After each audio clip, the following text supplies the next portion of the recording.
మన రక్షకుడైన యేసుక్రీస్తు నామములో అందరికీ వందనాలండి.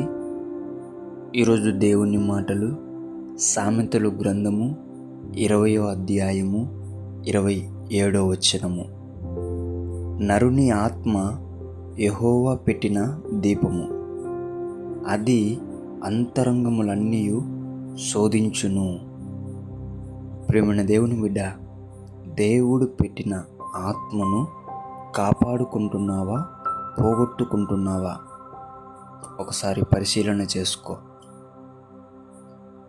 ఆ ఆత్మ నీలో ఉండి నిన్ను వెలిగించాలి అంటే నీవు దేవునితో గడపాలి, దేవునితో సహవాసం చేయాలి.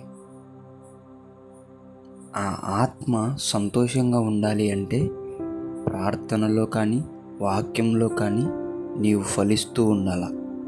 అప్పుడు ఆ ఆత్మ అనే దీపము వెలుగుతూ ఉంటుంది, నిన్ను వెలిగిస్తూ ఉంటుంది. ఎప్పుడైతే నీవు ప్రార్థన లేకోకుండా, వాక్యం లేకోకుండా, దేవునితో సహవాసం లేకోకుండా ఉంటావో ఆ ఆత్మ అనేది కృంగిపోతుంది. నీవు దుష్టుని కార్యాలు చేయడానికి ఆరంభమవుతుంది.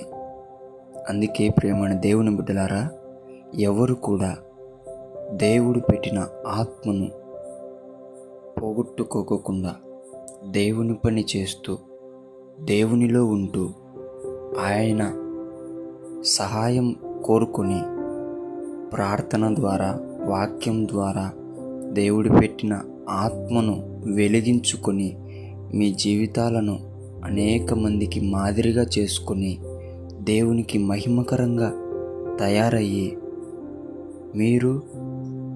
మీలో దేవుడి పెట్టిన ఆత్మ సంతోషంగా ఉండాలని దేవుని పేట మనవి చేసుకుంటున్నానండి. దేవుడి మాటలను దీవించునుగాక. ప్రార్థించుకుందాం. యేసయ్యా, మీకు వందనాలు, స్తోత్రాలయ్యా. నీవు పెట్టిన ఈ దీపాన్ని మేము ఇన్ని రోజులు కాపాడుకోకుండా, వెలిగించుకోకుండా పోగొట్టుకొని ఉంటున్నాం ప్రభువా. అలాగే ఎవరైతే ఉంటున్నారో యేసు నామములో వారిని దర్శించి ప్రార్థనలో, వాక్యములో, సహవాసంలో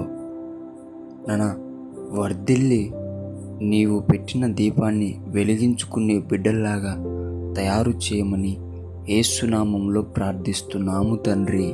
ఆమెన్.